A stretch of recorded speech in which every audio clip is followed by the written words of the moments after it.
এটা কোনো কথা? এটা কোনো কথা বলো? না, কথা না। একটু তো খেতে হবে। দেখো তোমার জন্য কি করছি।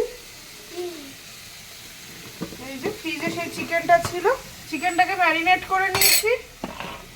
আর এই যে পনির, মামাই তো চিকেন খায় না, পনিরটা দিয়ে। আর এই যে শাহি পনির করবো আজকে, পনিরে আলু দেবো না। খাবে তো তুমি? এই যে কাজু বাদামও বেটে নিয়েছি, মামায়ের জন্য শাহি পনির করছি কাজু বাদাম বাটার বাটা দিয়ে। আর আমাদের চিকেন। চিকেনের কি খাবে? স্যুপ? না, স্যুপ করছিও না। ঝোল খাবে? আচ্ছা, একদম কষা কষা করে করে দেবো। দেখো না লেগটা, এই যে দেখেছো লেগ পিসটা? পছন্দ? আবার এই যে মেটে, ঠিক আছে, মেটেও আছে, লেগ পিসও আছে, সব আছে।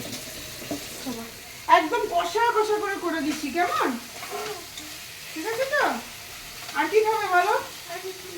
না, আজকে একটু আলু উচ্ছে সেদ্ধ খেতে হবে, নাহলে মুখটা ঠিক হবে না আলু উচ্ছে সিদ্ধ না খেলে। একটু বেশি খেতে হবে। যদি আলু উচ্ছে ভাজা খাও তো খাবে। ভাজা না, সেদ্ধই তো।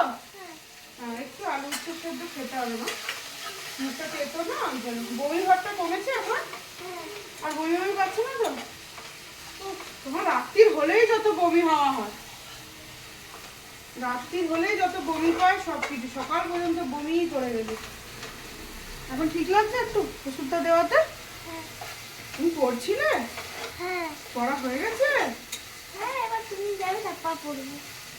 এবার আমি গেলাম, এখন আর পড়তে হবে না, আবার সন্ধ্যেবেলা পড়তে বলবে।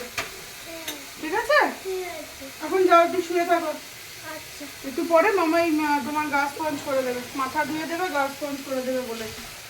যাও, এখন সবে 11টা বাজে, যাও 11:30 করে রান্না করে থেকো না, শরীরটা ভালো নেই, শুয়ে থাকো। আর এই গ্যাস এই ঝাল মশলা নাকে গেলে তখন আরো শরীর খারাপ যাও মা, লাগবে। যাও যাও যাও। অ্যাডজাস্ট পাখাটা চালিয়ে নে। চিকেনটা কষা করে হয়ে যাক, একটু এক পিস দেবো, খাবে তো? ঠিক আছে, ঠিক আছে, যাও।